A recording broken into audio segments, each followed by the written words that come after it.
Pull up just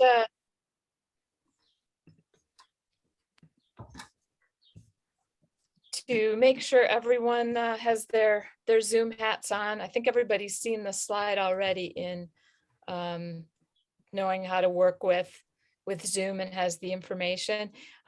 Please do raise your hands for questions. I won't have the gallery up right now, and please feel free to put questions or comments in chat anytime throughout this.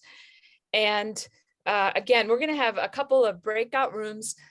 If you downloaded the handout for this session, you'll have the background reading and the instructions for the breakout rooms, which might be handy. And Anne, I'll let you say a couple things later. Anne and I have been working on this project since 2015. And if you were at BAPT in 2018, we presented on it, but we've come a ways since then.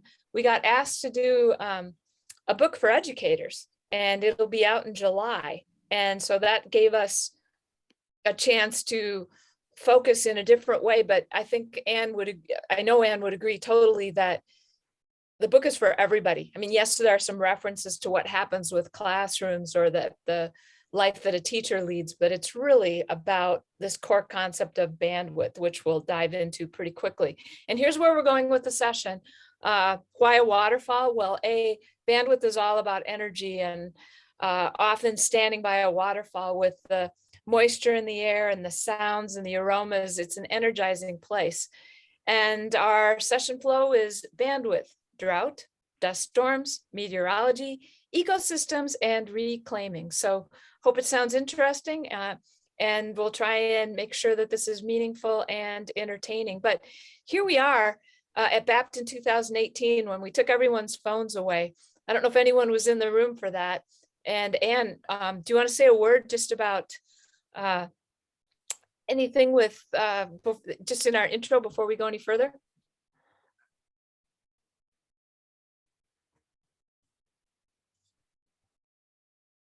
Are you unmuted, or am I? Now the host said we could unmute. And also my slide doesn't show us in the BAPT thing. I'm still at session flow. Okay, if I go like All that. All right, there we go. Okay. Perfecto. Yeah, so back in 2018, one of the way we opened up this conversation is we asked everybody to take out their phones and go over to somebody else, maybe who has the same phone, talk about the features you liked about it, whatever. And then we said, okay, now you leave your phone with that person and go sit down. So nobody had their phones with them. So what we wanted everybody to experience is the feelings and sensations that we get when we're not with our cell phones. And it was wrapped into our bandwidth conversation as well as to why this was important, that we are at some level so connected to our phones that sometimes it compromises our real bandwidth. But anyways, a really fun exercise. And there are a lot of very interesting things came in. For instance, somebody was waiting for a text from their daughter about getting into med school. And of course, she couldn't follow her phone and all of that. So it was a very fun and eye-opening way to start the conversation about bandwidth. And, the good and the bad of our devices, it really came out lovely the way we wanted it to. So we just want to make sure you understand what bandwidth is. It's tied to our executive function and all the energy that our prefrontal cortex demands. And that bandwidth, it's like a fuel tank. You can increase the size of the fuel tank, but you've still got a limited amount of fuel for your brain. And so therefore, the willpower we use to lead, to strategize, to persevere, to keep our cool, to avoid eating that donut, to work out, to slow down key decisions, to act from emotional intelligence, it all comes from that same finite source. And if you use it up, you're open to temptation and impulse. It explains road rage. If you've had a bad day at the office and you hop in your car, you've used up your willpower and are less likely to keep control. It's why we make bad decisions when we're tired. It's why we can be get through a stressful situation in a very good way and then react negatively, even to someone we love, just snap because we've used up this willpower. So that's what bandwidth is. We call it brain energy and bandwidth. And our research, which we'll talk about in a sec, which has come a long way since 2018, because we got data from people who were at the conference that was wonderfully helpful. It was Will Smith. Sue Blair goes, Will Smith? Yeah, you're probably right, Will Smith. yeah. That's a Good great comment. example. But these are the categories. The survey, you can always take it from my website, janekise.com. There's a link on the homepage to taking it, or just, we put the individual questions into the handout for today. But these are the 6 categories. It's not just about self-care. It's not just about our phones, but balancing priorities, which is really getting at the fact that work and life, getting the balance right is quite difficult. Our ability to filter in the information age, the focus, which is the bit about the cell phones, of course, fueling our brains, exercise, sleep, and diet are the big things. Staying connected, which is about healthy relationships, mainly in social media and our device use, and making time work for you. Not trying to find more time, because we've all got 24 hours in the day, but the best ways to multiply our time. And then we also have questions that summarize how well we're doing individually, individual outcome questions, and how well people believe their workplace is supporting them. So whereas back in 2018, you just had a survey, now we've got data that we can disaggregate and actually use with organizations. So where did this all come from? Let's turn to drought. And Ann and I we had been involved with a large organization with many offices and employees in their leadership development program. And every 2 years, about 20 people were nominated to go through a 2-year leadership program, and we served as outside coaches. And in 2015, I was asked to keynote at the opening event for this aspiring leaders program. So the mentors were there, all the organization presidents were there, and spouses and sponsors, and you name it, they were there, past candidates for this program. And Ann and I were coaching, between the two of us, about half of the candidates that year. And it was so different from the other 3 groups we'd done. These people, they were failing to get in their MBTIs and EQ assessments. They kept emailing us, changing appointments. The people they were asking for their 360 feedback from weren't getting it in. And they kept saying, we're so busy, we're so busy. And I said to Ann, I want to give them a quiz during the keynote. I want to just, so we literally wrote 15 things on the back of a napkin that eventually evolved into the bandwidth quiz. And as I orally read the questions and asked them to score themselves 0, 2, or 4 on questions like, I'm rested when I get up, and I put my cell phone away when I'm in meetings, and I only check email at set times during the day. There were groans in the room. There was laughter. People said, in what universe does that happen? And we got emails immediately that night from some of our people who had scored as low as 10 out of 60 on the original quiz. And even more so, we accidentally hijacked the weekend with everybody talking about bandwidth rather than the topics for the leadership development course they were in. So Ann and I said, this has possibilities. And we tried it with another one of my clients, where in March, when they took a little bit better survey, 60% scored where we thought they had a serious deficit. And with some talk with management and some very actually easy to implement changes in how they were working together, in just 9 months, they moved to where 80% were with a mediocre bandwidth. Still not great, but hey, mediocre beats serious. And this is when we knew we wanted to do something more. And dear Greg Husko, who's at this conference presenting, said, oh, you've got data, can I help you with it? So we went from the back of a napkin to what's now a validated survey, thanks to Greg helping us get a lot of people at BAPT and around the world helped us get enough people of every type so that we had data on personality type and what was involved. But also Greg helped us do factor analysis, which is how we got the 6 groups of questions. He helped us add items, subtract some, improve how they were worded. And then he did all the statistically significant pattern analysis for type, age, gender, and other things, so that we really have some things we can say when a group does the bandwidth survey. And I want to emphasize this was all before the pandemic. All our research was completed by 2018 when we presented at BAPT. Well, actually we had some of it done and some of it still in process. But so, you know, we knew all these things were already difficult. Having low scores were the norm back in 2018 when we were doing all this. And that means decreased energy efficiency, effectiveness, and engagement, and EQ. And what we would say is a tenuous balance. People weren't really recognizing whether they were or weren't operating with enough bandwidth. And then came the next. And I just want to point out a couple trends. One that was going on long before the pandemic was social isolation. People were already researching how isolated people were, and we're asking this question: who are the people with whom you discuss matters most important to you? 1985, 10% people reported that they had no one, zero confidants that they could discuss important matters with. By 2004, that had risen to 25% of people saying they didn't have anybody that they could share and talk to about important subjects. And by 2018, the question was asked a little bit differently, but over half the population said they felt that no one knew them well, just like this poor isolated seagull. So these trends were happening with people being too busy and being out of bandwidth long before the pandemic, which brings up the topic of erosion and dust storms and pandemics and other things that go on in life.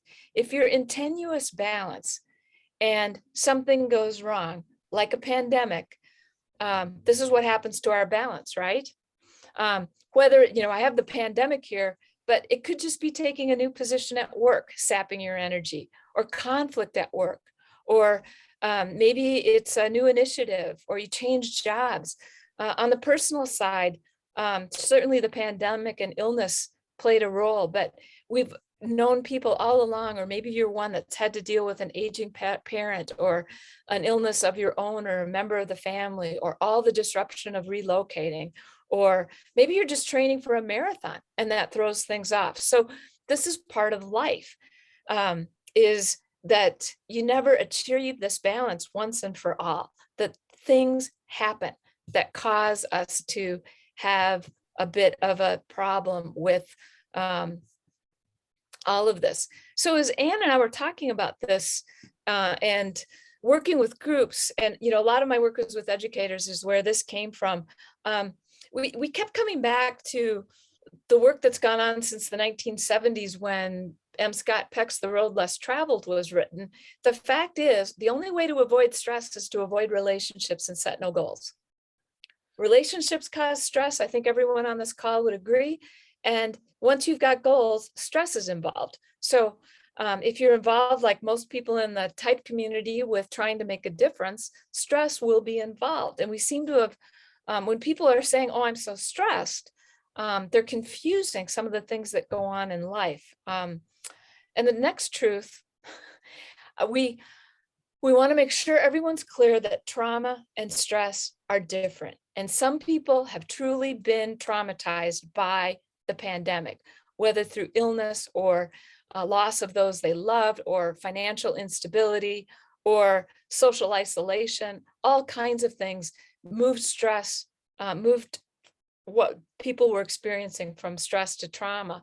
But the research is also clear that the only people whose health is actually affected by life's stresses are those who believe their health will be affected by stress. If we had an hour-and-a-half session, we'd watch part of Kelly McGonigal from Stanford has a wonderful YouTube video called Making Stress Your Friend.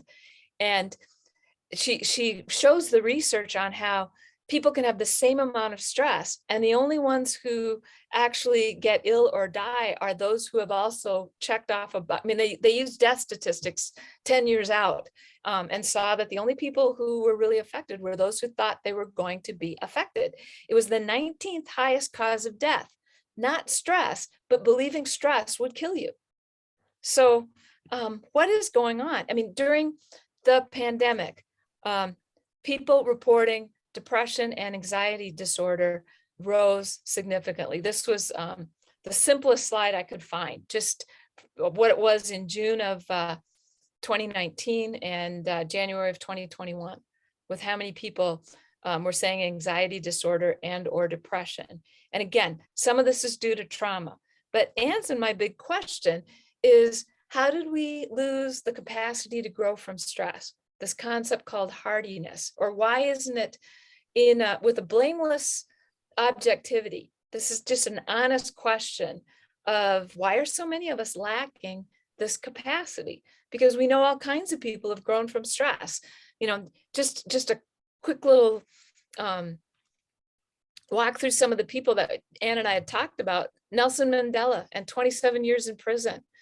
People who've gone through catastrophic illnesses like cancer, who came out stronger on the other side. And Ann and I we had just read Eric Larson's The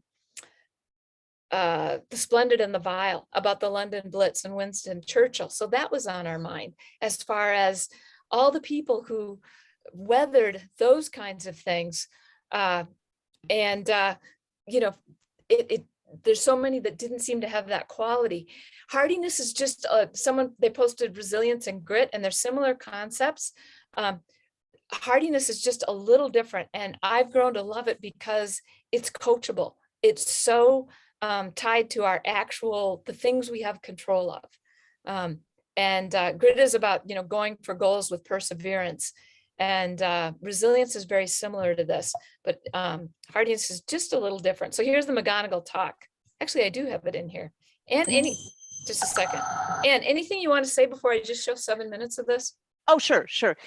So when we talk about, one of the terms I like to use for stress is dynamic tension. So it's in those experiences that you encounter challenges that make you take it to the next level. All of this does not happen in the absence of the dynamic tension. I mean, the terms that come to my mind are like the hothouse orchid. You know, the hothouse orchid can only hang out in a certain, you know, atmosphere, certain temperature, et cetera. What the stress does, or this dynamic tension, is it allows us to increase our capacity to function in multiple environments. And as you said, Jane, it's coachable, and that's the good news. Yeah. So let's hear it from Kelly. I'm sorry I even talked about it. I forgot we put this in.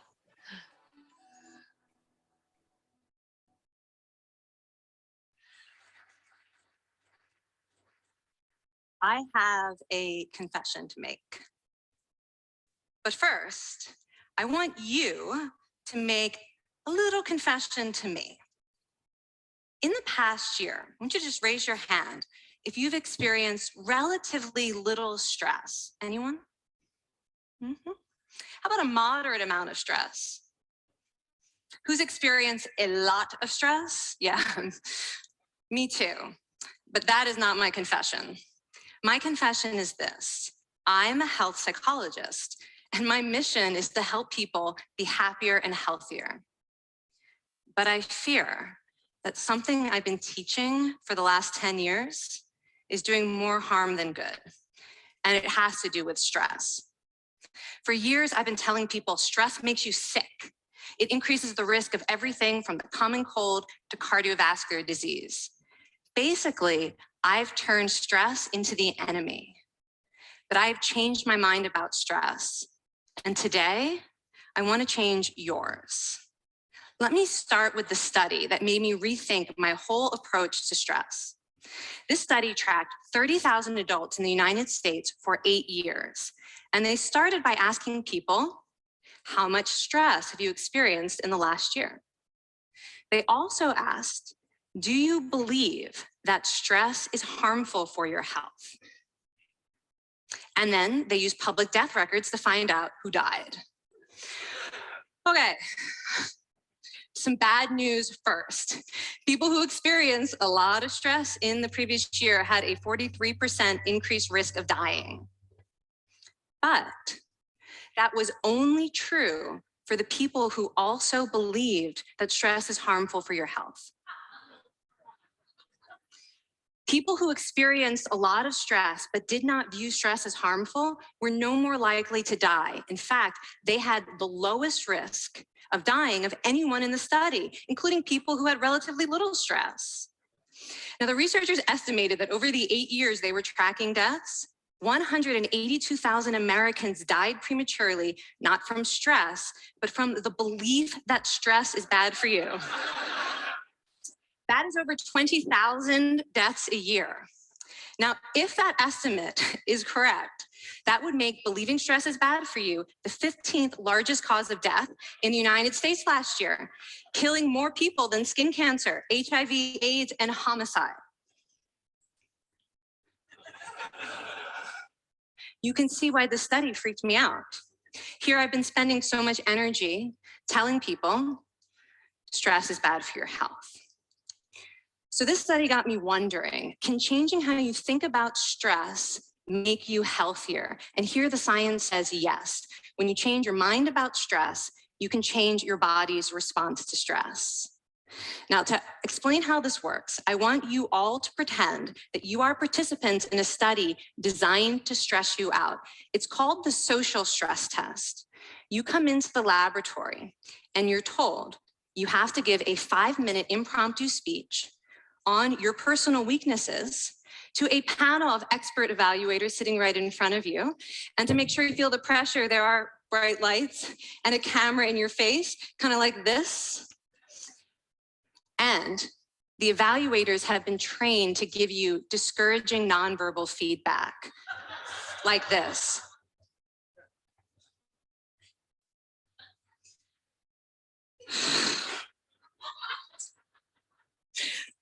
Now that you're sufficiently demoralized, time for part 2, a math test. And unbeknownst to you, the experimenter has been trained to harass you during it. Now, we're gonna all do this together. It's gonna be fun for me. Okay. I want you all to count backwards from 996 in increments of 7. You're gonna do this out loud as fast as you can, starting with 996. Go. Go faster. Faster, please.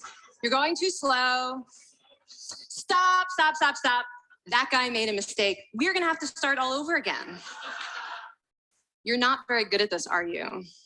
Okay, so you get the idea. Now, if you were actually in this study, you'd probably be a little stressed out. Your heart might be pounding, you might be breathing faster, maybe breaking out into a sweat. And normally we interpret these physical changes as anxiety or signs that we aren't coping very well with the pressure. But what if you view them instead as signs that your body was energized, was preparing you to meet this challenge? Now, that is exactly what participants were told in a study conducted at Harvard University. Before they went through the social stress test, they were taught to rethink their stress response as helpful. That pounding heart is preparing you for action. If you're breathing faster, it's no problem. It's getting more oxygen to your brain. And participants who learned to view the stress response as helpful for their performance, well, they were less stressed out, less anxious, more confident. But the most fascinating finding to me was how their physical stress response changed. Now, in a typical stress response, your heart rate goes up and your blood vessels constrict like this. And this is one of the reasons that chronic stress is sometimes associated with cardiovascular disease. It's not really healthy to be in this state all the time. But in the study, when participants viewed their stress response as helpful, their blood vessels stayed relaxed like this. Their heart was still pounding, but this is a much healthier cardiovascular profile. It actually looks a lot like what happens in moments of joy and courage. Over a lifetime of stressful experiences, This one biological change could be the difference between a stress-induced heart attack at age 50 and living well into your 90s. And this is really what the new science of stress reveals, that how you think about stress matters. So my goal as a health psychologist has changed. I no longer want to get rid of your stress. I want to make you better at stress. And we just did a little intervention. If you raised your hand and said you'd had a lot of stress in the last year, we could have saved your life. Because hopefully the next time your heart is pounding from stress, you're going to remember this talk and you're going to think to yourself, this is my body helping me rise to this challenge. So making stress your friend, the second part of the talk is equally informative, but we don't want meteorology. Our stress level happens in the atmosphere that surrounds us. And we take a look at these little lambs in Oxfordshire. Could you possibly accuse them of anything? They're cute little faces. And, when we think about, you want them in the right environment so that they don't necessarily get caught up in things they shouldn't be doing. But when we're talking about dust storms and erosion and meteorology, so many things go into what actually happens. The temperature, the winds, where the jet stream is, the cloud cover, et cetera. And that's also true of what happens with our stress levels and our bandwidth. And so Ann and I are huge on helping people go through this process of discerning their bandwidth with blameless discernment. And the whole idea here is making sure people don't feel shame or guilt or helplessness or self-righteousness if they've got a high score about their current levels. Instead, you want to be objective and blamelessly discern the role you're playing, how others affect what happens, and circumstances, just like a curious observer might. That's the key to observing the next steps. And when we're working with organizations, having the data is so handy so they can see just where the problems are. And I want to be quiet now and just let you do some processing. And we encourage you to share with blameless discernment and to not share anything that makes you feel too vulnerable. We put this into the handout, just a simple exercise here of how did your type, we're putting you into interaction styles. I think there's quite a bit of expertise on this call, so I don't have to explain those. We thought we might have some people in each group doing that. So when the breakout room's open, you'll choose which one fits your type. And just think, how did your interaction style help you and perhaps hinder you? So we're trying to get at the difference between type and perhaps privilege and the lack thereof. That your type might have had more or less trouble with. So the examples here are just for the Get Things Going group. Ann, do you want to explain that since that's your interaction style?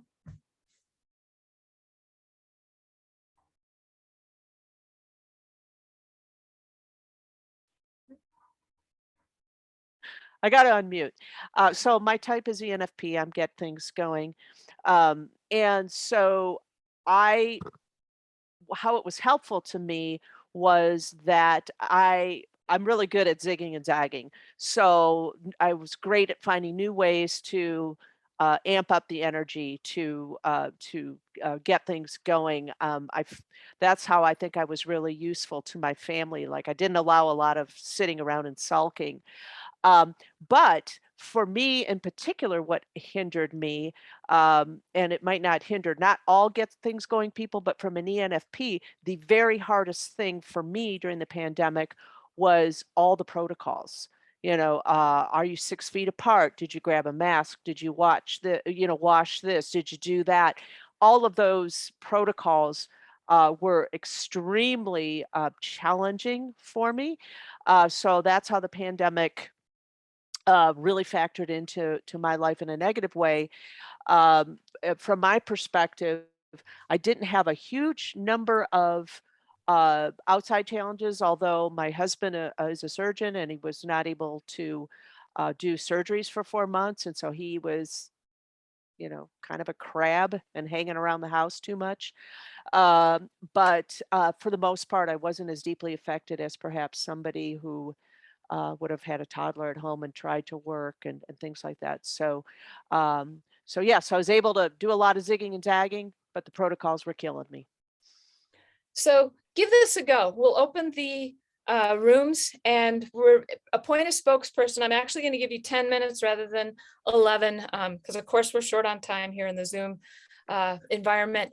And just think, like, what is type? How did type help and how did type hinder?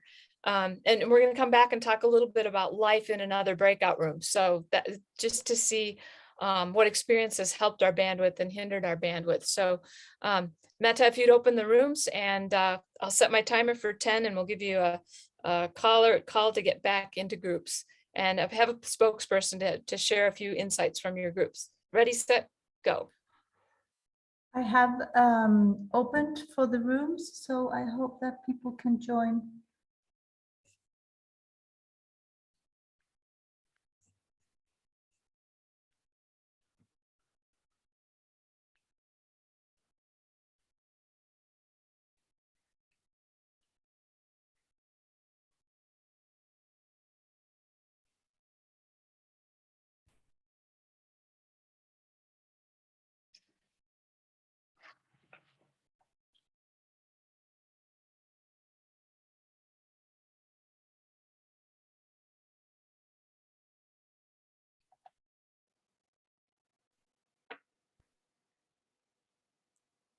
Were we supposed to join our own interaction style or? Yes, you were.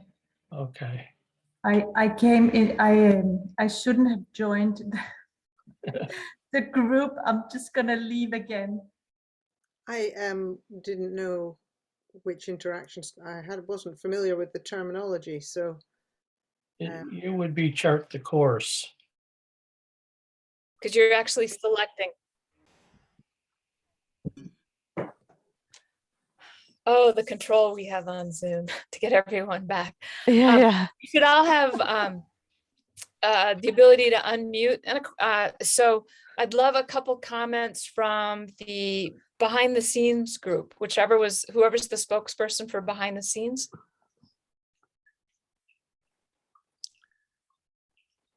I'll go ahead. One of the things that was interesting was that two of us talked about the ease of reaching out to other people. And I found that to be actually something that was easier because I was already used to doing things virtually. And suddenly people who were on other continents were happy to use Zoom to chat rather than feeling that was sort of second rate or second best. So something that had already worked even better. Yes, and for one of the other members of the group, it actually made things more difficult that there had to be some conscious effort to do reaching out. And we all talked a lot about the relative privilege of being able to be outside and in fresh air and be able to enjoy a little bit more freedom as a result of that. And that we happen to live in environments where that was possible. Mm-hmm. And the difference that made versus being in a city where you really were locked down. Thank you. How about in charge?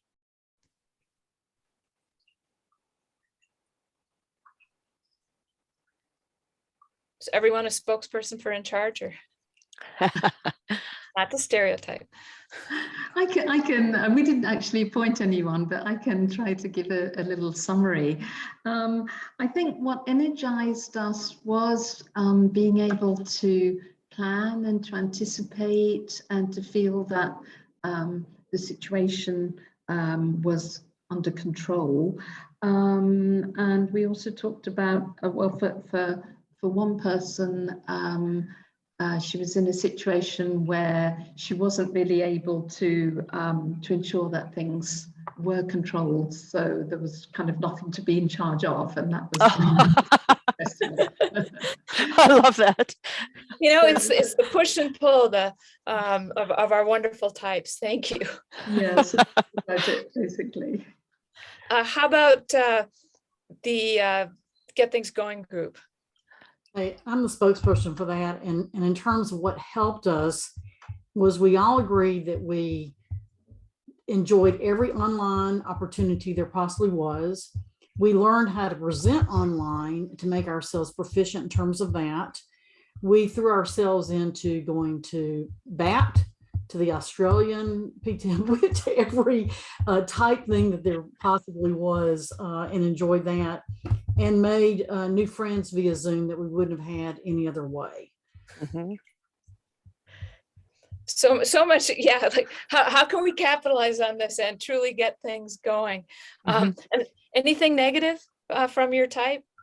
Yes, and I think that the thing that we agreed upon was that the first of all, are you kidding me? In other words, is this still going to go on as long as it has? And that our normal energy that we would get from being with people was not the same virtual, not at all. Not understanding perhaps the new protocols for relationships that, and just feeling a bit traumatized in terms of that. Yeah. How about Chart the Course?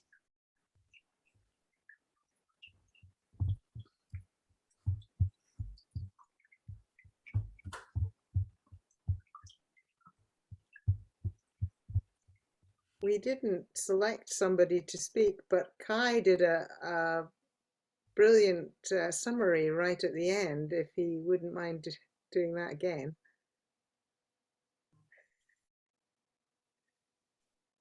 Well, it was just a reflection on, we were all looking at the overall pattern. We were all intuitive.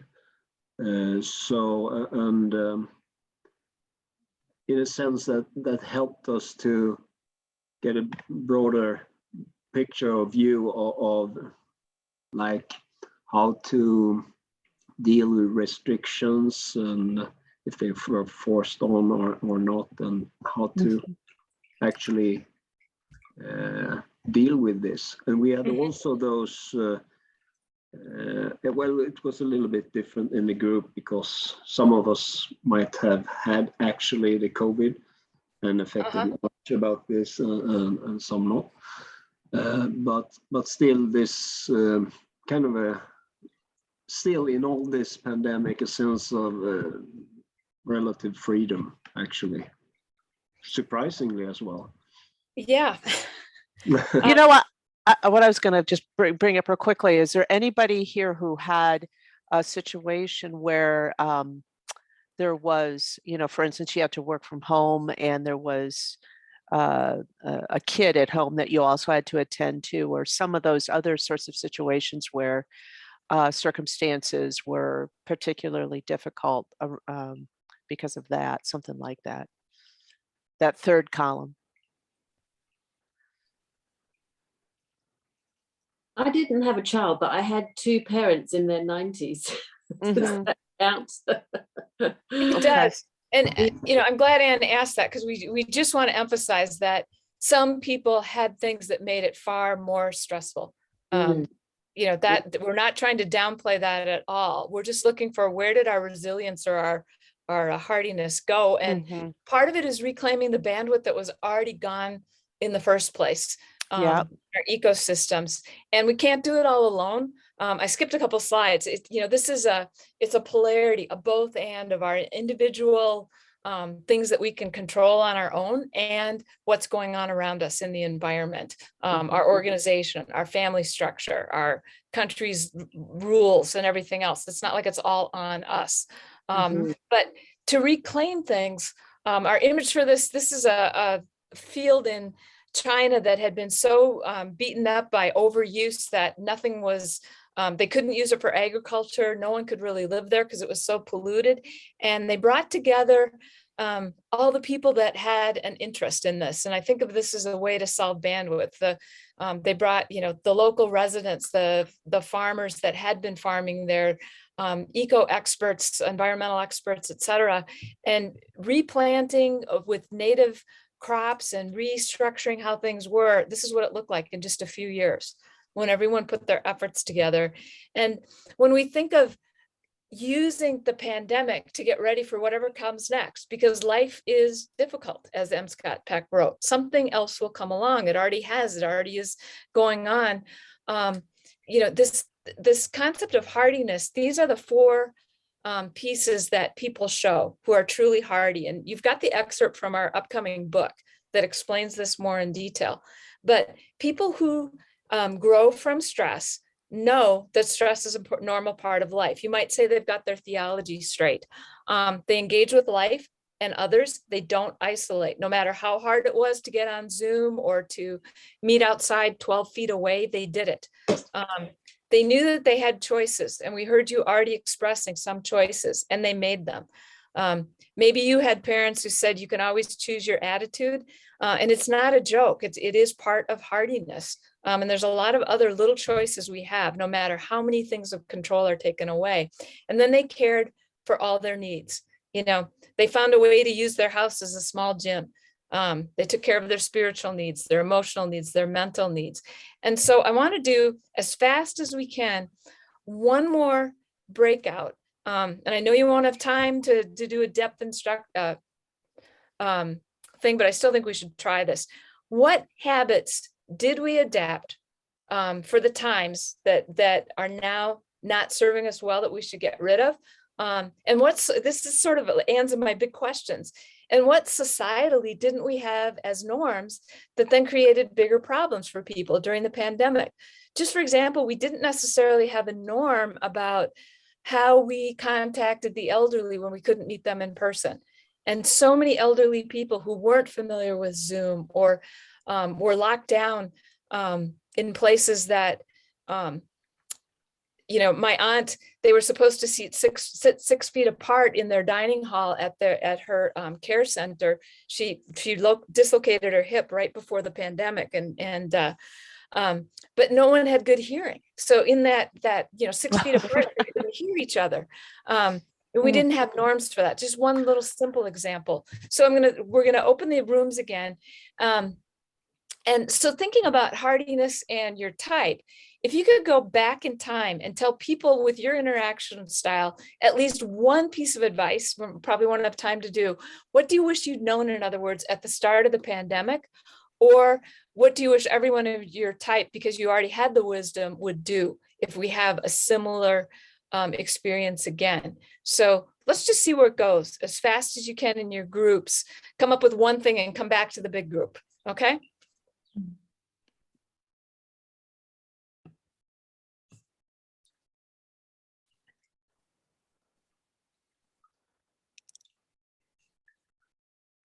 You know, in looking at the chat, a lot of people had challenges around knowing well. And so, you know, so that's where the bandwidth piece actually comes in, is being able to notice when you're doom scrolling or when you're trying to account for everything bad that's going on in the world, how you manage that. But anyway. So I'm going to ask the same four people to unmute so we get something from each group really quickly. And Anne's and my big point in this, and I hope you know, the conversation will somehow, your thoughts will continue, is we know type and stress. Our bandwidth stuff, you know, started long before the pandemic, and we're doing all we can to help people increase their bandwidth. And then how do we help people build the hardiness they need? Because we will have another drought. We will have another pandemic.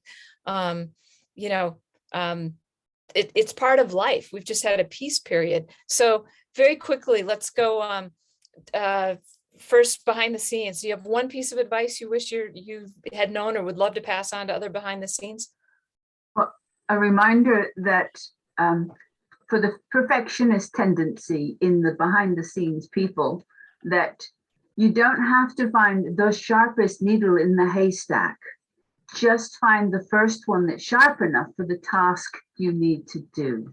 They call it satisficing, and it's a exactly wonderful advice. How about the in charge? What would you tell your group to build that hardiness, or however you want to put it? We had a few discussions, and one of them was being grateful for the opportunity that it gives you, and also the idea of asking yourself the question, what's mine to do? What can I do? Wonderful.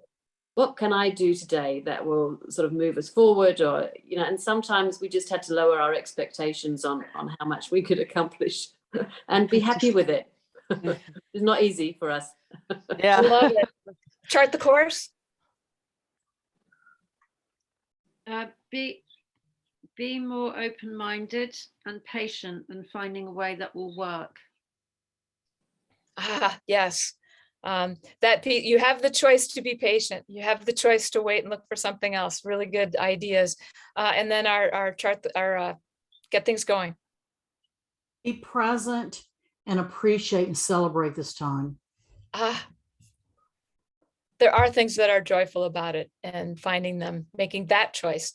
So, you know, thank you. You know, we're supposed to close out, but Anne and I can stay for a couple more minutes. Go if you need. I'm always glad to see people take their will in adult learning and do that or make that choice. And if you've got a question, we'll stay on for a few more minutes.